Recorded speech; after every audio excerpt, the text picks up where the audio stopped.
Hey there, my name's Nick. I thought I'd pop on here and give you a little description of the YouTube channel that I've started for you.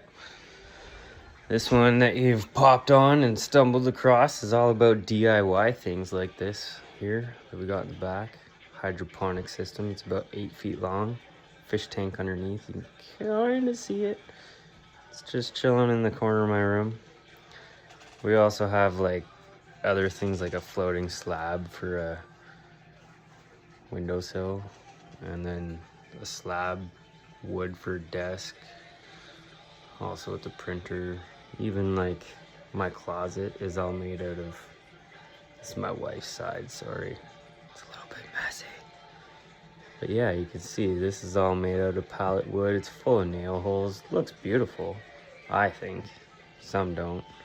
I'm still working on my side over here, but yeah, we'll show you how to build all sorts of things, and all you have to do is hit that subscribe button, like, comment if you want to see something built, and how we do it. We'll go through the tools and the how we do's and how we don'ts, what failed and what we're rebuilding again. Awesome. See ya.